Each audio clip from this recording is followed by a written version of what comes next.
우리가 처음 배웠던 물리 변화는 고유한 성질이 변하지 않는다. 성질이 안 변해요.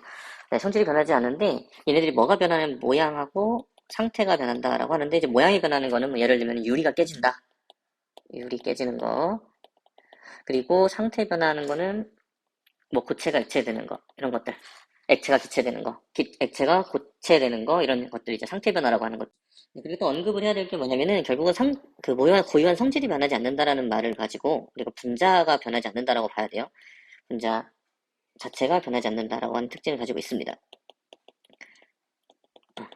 네, 그래서 분자라고 하는 것 정의 자체가 물질의 성질을 나타내는 가장 작은 입자이기 때문에 결국은 성질이 안 변했다라고 하는 것은 분자가 안 변했다 이렇게 이야기를 할 수가 있겠습니다. 네, 그러면은 변하는 것과 변하지 않는 것을 정리를 한번 해보면 네, 변하는 거는 뭐가 변하냐면 분자의 배열. 네, 배열이 변하는데 이 배열이 변한다는 얘기는 하나로 붙어 있었던 게 떨어져 나갔다 뭐 이런 느낌이기 때문에 그리고 얼음이 물로 변하는 경우 역시 물 분자들이 붙어 있다가 떨어져 나가는 그런 경우라고 볼 수가 있겠습니다. 그리고 변하지 않는 것을 보면은 가장 중요한 거는 분자가 변하지 않아요. 분자 자체가. 네, 분자 자체가 변하지 않는다. 네, 그래서 이 말은 결국은 원자 자체의 배열이 변하지 않는다라고 봐야 되겠어요. 분자의 배열이 변하지 않는다. 네, 배열이 변하지 않는다라는 것을 알 수 있겠고요. 네, 그리고 원자 종류 개수 당연히 안 변하고요. 종류 개수. 네, 그리고 분자 종류 개수도 안 변하고요. 네, 그리고 물질의 성질도 안 변하고요. 분자가 안 변하니까. 그 다음에 질량도 변하지 않는다. 총 질량. 그러니까 변화가 일어나기 전과 변화가 일어난 후에 질량도 변하지 않는다. 이렇게 정리를 할 수가 있겠습니다. 네, 그 다음에 화학 변화인데 이 화학 변화는 어떤 물질이 처음과 성질이 다른 새로운 물질로 변한다. 결국은 성질이 다른 물질로 변한다라는 거지. 그럼 다른 물질로 변한다는 얘기는 결국은 뭐가 변한다는 얘기냐면 분자가 변한다라는 이야기지. 네, 분자가 변한다라는 이야기죠. 그러면 분자가 변하려면 뭐가 필요하냐면은 원자의 배열이 바뀌어야 된다는 거예요. 원자의 배열이 변해야 돼. 변해야 돼. 네, 이게 필수죠. 이게 원자의 배열이 변해야 된다는 거지. 그러면은 여기에서는 화학 변화가 일어날 때 변하는 것은 원자의 배열이 있을 거고 분자의 종류가 있을 거고 분자가 변하니까 원자의 배열도 변한다라는 이야기를 했었고 결국은 분자가 변한다는 얘기는 성질이 변한다. 또 우리가 알고 있어야 되겠습니다. 그러면 변하지 않는 것도 있을 텐데 변하지 않는 것은 뭐가 변하지 않냐면은 당연히 원자의 종류는 안 변하죠. 개수도 안 변하죠. 네, 그리고 반응 전후의 물질의 질량, 총질량 역시 변하지 않는다라고 하는 특징을 가지고 있습니다. 그래서 나중에 이제 여기에서 총질량이 변하지 않는다라고 하는 것이 어디로 나오냐면은 질량 보존 법칙으로 나오죠. 그리고 화합물 사이의 비율이 질량 비율이 일정하다라는 일정 성분의 법칙도 나오죠. 네, 두 가지가 이쪽에서 나온다라고 볼 수가 있겠습니다. 그리고 화학 변화의 예시는 너무 많습니다. 뭐 양초가 타는 거, 뭐 메테인 타는 거, 그리고 이거 앙금 생성 반응 일어났던 거, 그리고 사과 색깔 변하는 거, 뭐 철이 녹쓰는 거 엄청 많아요. 그래서 그런 것들이 화학 변화의 예시라고 볼 수 있겠습니다. 네, 그 다음에 화학 반응식인데 이 화학 반응식은 여러분들이 맞출 수 있어야 돼요. 근데 이거 맞출 수 있어야 되는데 결국은 앞에서 얘기했던 화학 변화를 식으로 나타낸 거라고 보면 되겠습니다. 근데 기본적인 생각은 화학 변화에서 이야기했던 거랑 똑같아요. 뭐가 똑같냐? 변하지 않는 것을 우리가 알고 있어야 돼요. 원자의 종류와 개수가 반응 전, 후에 같다라고 하는 사실. 네, 이 사실을 가지고 화학 변화를 쓴 거지. 그럼 대신에 뭐가 변하기 때문에? 원자의 배열이 변하기 때문에. 배열이 변하는 걸 가지고 우리가 써야 되겠죠. 그래서 원자의 별이 변한다라고 하는 사실을 가지고 그리고 원자의 종류와 개수가 변하지 않는다라는 사실을 가지고 화학 반응식을 완성을 하는데 우리가 물질을 나타내는 뭐 화학식 그리고 뭐 분자식 요거 정도는 알고 있어야 돼요. 이걸 쓰려면은 뭐 예를 들면은 수소라고 하는 물질은 지구상에서 우주상에서 H2로 나타나는데 얘네들이 원소기호는 H란 말이야. 그러면은 이 수소라고 하는 물질은 H2라고 써야 되는데 근데 우리가 잘못해서 이걸 H로 써버리면은 안 된다는 거죠. 물질에서는. 이 화학 반응식에서는. 뭐 이것도 마찬가지고 질소도 마찬가지고 수산소도 마찬가지고 이런 것들은 물질을 나타내는 기호이기 때문에 분자식이기 때문에 이런 것들은 사실 알고 있어야 돼. 암기를 좀 하고 있어야 되는 상황입니다. 그래서 뭐 예시를 하나 들어서 이야기를 하면은 우리가 수소하고 산소가 있을 때 물이 만들어지는 반응을 이야기를 하면은 수소라고 하는 것은 화학식으로 분자식으로 H2라고 쓰고 산소도 분자식으로 O2라고 쓰고 물이라고 하는 것은 분자식으로 H2O라고 쓴다. 그래서 여기 한글에서 화학식으로 쓸 수 있는 게 첫 번째 단계라고 봐야 되겠지. 그리고 여기에서 이제 도입을 해야 되는 개념이 원자의 종류와 개수가 반응 전후에 똑같다라는 거죠. 반응물과 생성물이 같다라고 하는 거죠. 그러면은 이제 개수를 맞춰야 되지. 어디를 기준으로 맞춰야 되냐면 화살표를 기준으로 맞추면 됩니다. 이렇게. 그래서 수소, 반응물이, 생성물이 원자의 개수를 맞추면 돼요. 원자의 개수. 왼쪽 거는 2개, 오른쪽 거는 산소가 2개고 왼쪽 거는 수소가 2개, 산소가 하나. 이렇게 되는데 여기에서 산소를 2배로 늘려야 돼. 그래야지 오른쪽으로 개수가 맞죠. 그러면은 어디를 바꿔야 되느냐? 우리는 여기를 바꾸는 거야. 화학 반응식은 여기에 개수를 맞추는 거야. 그래서 여기를 우리가 다 뭐라고 하냐면 네모친 걸 다 뭐라고 하냐면은 개수라고 이야기를 하죠. 개수. 개수. 그래서 어쨌든 네모친 데를 맞추려고 하다 보니까 이제 산소가 2배로 늘어나려면은 여기에 2가 붙어야 되죠. 그러면은 뭐까지 4배로 2배로 늘어나냐면은 여기도 2배로 늘어나죠. 네. 그리고 산소는 맞았으니까 1 쓰면 되겠고요. 수소는 원자가 4개니까 4개로 맞추려면 여기가 2만 쓰면은 해결이 되죠. 그래서 최종식은 어떻게 쓰냐면은 이렇게 쓰죠. 1은 생략하니까 이런 식으로 씁니다. 이런 식으로. 그러면은 우리가 여기에서 이 화학 반응식을 쓰는 이유를 알아야 돼. 화학 반응식 쓰는 이유. 이 화학 반응식 가지고 어떤 것들을 알 수 있는지를 봐야 되는데, 굉장히 많은 것들을 알 수 있어요. 이 화학 반응식만 보더라도. 첫 번째로는 반응물하고 생성물하고를 알 수 있죠. 2가지를 알 수가 있죠. 첫 번째. 반응물은 수소하고 산소, 생성물은 물. 이렇게 알 수 있고. 그리고 종류도 알 수 있고. 방금 얘기했던 대로. 그리고 분자의 개수, 종류도 알 수 있죠. 분자는 지금 수소 분자, 산소 분자가 있는데 수소 분자는 2개, 산소 분자는 하나. 생성물에서의 분자 개수는 물 분자가 2개. 이렇게 알 수가 있죠. 네, 그리고 원자의 종류와 개수도 알 수 있어요. 방금 따져봤던 대로 원자의 종류, 개수. 원자의 종류는 수소 원자, 산소 원자. 오른쪽도 수소 원자, 산소 원자로 이루어져 있고 종류와 개수. 수소는 4개, 산소는 2개. 그리고 오른쪽도 수소 4개, 산소 2개. 원자의 종류와 개수도 알 수 있다. 그리고 앞에 개수의 비가 있는데 이 개수비를 가지고 뭐를 알아낼 수 있냐면은 분자수의 비를 알아낼 수 있다. 분자수비. 나중에 뒤쪽에서 이야기하는데 이걸 가지고 부피비까지도 알아낼 수 있습니다. 이걸 가지고도. 그래서 여기까지 우리가 알아낼 수 있는데 결국 분자수비라고 하는 것은 이 앞에 있는 숫자를 이야기를 하죠. 이 앞에 있는 숫자. 그래서 수소 분자 2개, 산소 분자 하나, 물 분자 2개. 이렇게 개수의 비도 알아낼 수 있다. 분자수비도 알아낼 수 있다. 정도로 알 수 있으면 알면 되겠습니다. 네, 그 다음에 이제 법칙 3가지를 배웠는데 어제 3가지 질량 보존 법칙, 일정 성분비 법칙, 그 다음에 기체 반응 법칙. 이 3가지를 배웠는데 일단은 하나씩 이야기를 해보죠. 질량 보존 법칙은 반응물과 생성물의 뭐가 같은 거냐면은 총 질량이 같다. 이게 질량 보존 법칙입니다. 그러니까 화학 반응이 일어날 때 반응물의 총질량, 생성물의 총질량이 같다라고 하는 건데 사실은 물리 변화에서도 일어나요. 물리 변화에서도 이거는 그러니까 화학 변화도 당연히 일어나고 물리 변화에서도 일어나더라.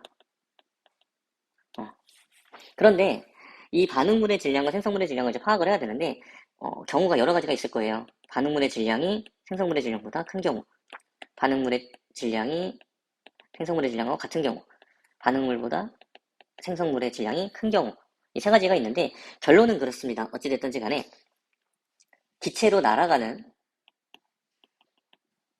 양을 고려를 다 하면 네, 모든 것을 다 고려를 하면은 결론은 요 위에 나와 있는 대로 요렇더라. 반응물과 생성물의 질량은 같습니다. 라고 하는 것이죠. 그러니까 첫 번째 경우하고 이 세 번째 경우는 어떨 때 이렇게 되는지 정도만 알고 있으면 되죠. 반응물이 더 큰 경우, 생성물이 더 큰 경우. 네, 반응물의 질량이 더 큰 경우는 주로 어떤 경우냐면은 물질을 태울 때 연소 과정. 네, 이 과정이 있겠고, 이 경우는 주로 처리, 산화 처리되는 경우.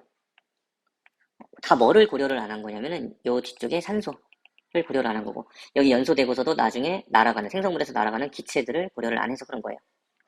어찌됐든지 간에 요게 포인트 위에 게 이렇게 볼 수가 있겠습니다.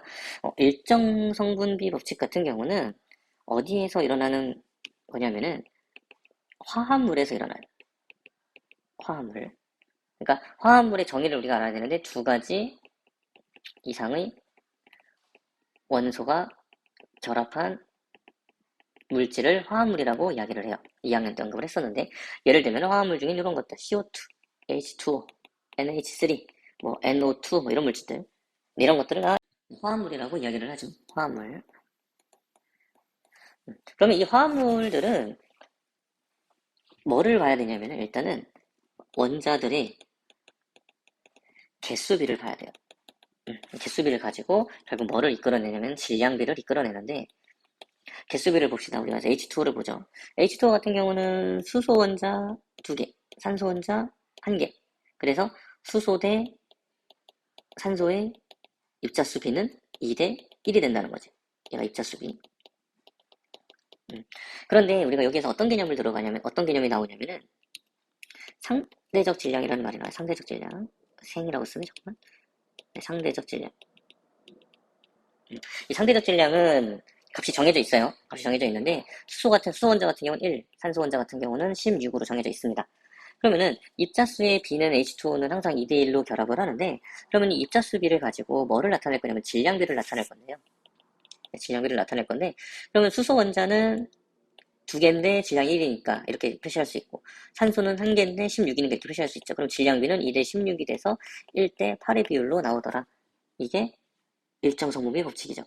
결국은 질량비가 수소하고 산소는 1대 8로 결합을 합니다. 라는 이야기죠. 다 이런 식으로 계산을 하는 겁니다. 그래서 일정성분비 문제가 나온다고 하면은 일반적으로 이런 문제가 나올 거예요. 일정성분비 법칙은 아까처럼 상대적 질량 값을 구하라고 하는 문제가 나올 수도 있는데 이런 그래프가 나와서 여기에는 뭐 구리의 질량 그리고 여기는 산화구리의 질량 이렇게 나오고 이렇게 쭉 그래프가 그려지고 뭐 여기가 4, 5, 8, 10 이렇게 나오고 구리하고 산소의 질량비가 얼마입니까? 라는 문제 질량비가 4대 1입니다. 이렇게 문제가 나올 거라는 거죠. 왜 4대 1이냐? 지금 구리하고 산화구리는 4대 5잖아요. 4개 있을, 4g 있을 때 5g이 만들어진다는 얘기니까 결국은 산소는 1g이 반응한다는 얘기죠. 구리 4g이 반응할 때. 결국은 그러니까 4대 1인 거죠. 구리하고 산소의 비율은. 질량 비율은. 이렇게 우리가 이야기를 할 수가 있겠습니다. 네, 기체 반응 법칙은 기체이기 때문에 항상 나오는 말이 일정한 온도와 압력이에요. 왜 일정한 온도와 압력 이야기가 나오냐면은 결국 기체의 부피에 대한 이야기를 할 거거든. 기체의 부피. 잘 기억해야 됩니다. 부피에 대한 이야기가 나옵니다. 부피. 결국 부피를 이야기하려면은 결국은 이 부피라고 하는 것은 원체 변화무쌍하기 때문에 온도랑 압력이 일정해야 된다. 라고 하는 것을 기억을 좀 하면 되겠고요. 네, 그래서 이때 기체가 반응을 한다라는 거죠. 그러니까 기체인 물질, 기체인 반응물, 그리고 기체인 생성물에서만 일어나는 법칙이다. 네, 이 조건을 좀 기억을 해야 돼요. 조건. 네, 기체입니다, 기체. 반응물과 생성물 모두 기체.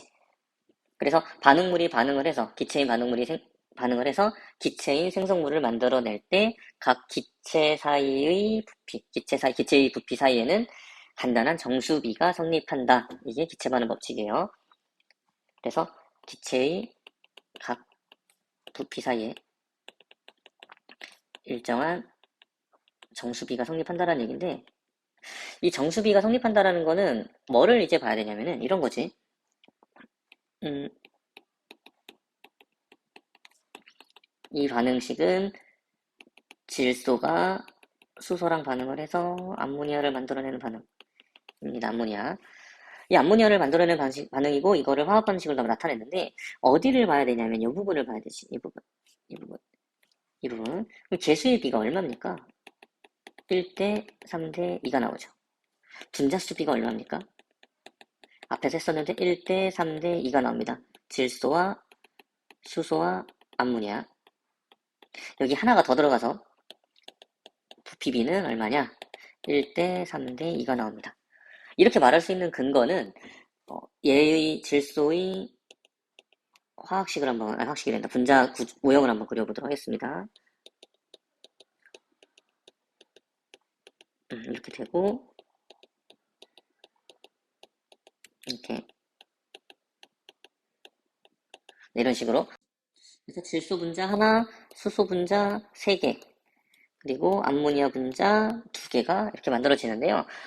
모든 기체는 같은 부피 속에 같은 수의 분자를 갖는다. 이런 아보가드로 법칙이라고 하는 게 있는데 결국은 이런 거야. 우리 책이나 이런 데서 보면은 이런 일정한 공간 안에 항상 분자는 종류에 관계없이 한 개씩만 들어갑니다. 라고 문제집에는 표현이 됩니다. 교과서도 마찬가지고 이런 같은 공간 안에 종류랑 관계없이 이런 식으로 NHHH 네, 이런 식으로 한 개씩만 들어간다라는 거예요. 그러니까 여기에 그려놨던 이쪽에 그려놨던 분자 모형을 보면은 이만한 공간 안에 한 개 들어가고 이만한 공간 안에 하나 들어가고 하나 들어가고 하나 들어가고 하나 들어가고 하나 들어가고 그러니까 한 공간 안에 분자가 한 개씩만 들어간다 이렇게 생각을 하면 돼요. 그러면 결국은 질소라고 하는 것의 분자 수는 하나인데 공간도 하나야. 그러니까 부피도 하나야. 여기 같은 경우는 수소 같은 경우는 수소 분자는 3개인데 공간도 3개가 나오는 거고요. 암모니아는 공간은 2개가 나오죠. 분자수가 2개니까. 그래서 이 말이 분자수비랑 똑같다. 네, 요거를 기억을 하는 거지. 이 부분을. 네, 그 다음에 해야 될 게 발열 반응, 흡열 반응인데 네, 발열 반응 같은 경우는 반응 전과 반응 후를 비교를 해보면은 반응 전에 있었던 에너지가 반응 후가 되면서 열이 발생을 하더라. 이걸 우리가 발열 반응이라고 이야기를 해요. 그래서 반응 전에 얘네가 가지고 있었던 에너지를 100이라고 하면은 반응 후에는 90으로 줄어들어 생성물이 대신에 열로 10만큼 나옵니다 라고 하는 것이 발열 반응이라고 보면 되겠고요. 흡열 반응 같은 경우는 반응 전과 반응 후가 있는데 반응 전에 가지고 있었던 에너지가 100인데 반응 후에 110이 되는 경우인데 얘는 결국은 어떤 거야? 열을 흡수해야 돼 10만큼을. 그래서 110이 만들어지는 이런 반응을 흡열 반응이라고 이야기를 해요. 결국은 발열 반응은 에너지를 방출하는 거고 흡열 반응은 에너지를 흡수하는 반응이라고 볼 수가 있겠습니다. 그래서 발열 반응의 예시는 뭐 연소, 태우는 게 제일 흔하곤 하죠. 연소. 네, 그리고 중화 반응이라고 우리가 이야기를 하는데 산과 염기 반응 섞을 때 그리고 산화칼슘하고 물인데 요거는 수업 시간에도 이야기를 했었는데 그 데워 먹는 거 있죠. 음식 뭐 군대에서 전투식량 같은 거 데워 먹을 때 아니면은 뭐 캠핑장 가서 뭐 이렇게 당기면 물하고 반응해가지고 뭐 연기 막 발생하면서 데워지는 네, 그런 것들이 이야기를 할 수가 있겠고요. 네, 그리고 호흡도 발열 반응입니다. 호흡. 그리고 금속이 녹스는 산화 반응. 이것도 발열 반응. 그리고 금속이 산이랑 반응하는 거 역시 산화 반응이 된다. 발열 반응. 네, 흡열 반응은 에너지를 흡수하는 반응인데 주로 많이 나오는 게 수산화 바륨하고 염화암모늄 섞는 거. 그리고 광합성. 광합성 같은 경우는 빛에너지를 흡수하죠. 네, 그러니까 흡열 반응이고요. 네, 그리고 또 많이 나오는 게 질산암모늄. 물을 이런 반응도 있고 그리고 탄산수소 나트륨의 열분해 이런 반응도 있다. 그래서 우리가 열을 어쨌든 흡수해야만이 일어나는 반응이라고 볼 수가 있겠고요. 그리고 요 위에 있는 요 두 개 질산암모늄하고 물하고 반응하는 건 수산화바륨하고 염화암모늄 요거는 뭐 여러분들이 제일 많이 나오는 것 중에 하나죠. 그리고 탄산수소 나트륨 같은 경우는 빵 만들 때 주로 많이 활용을 할 수가 있겠습니다.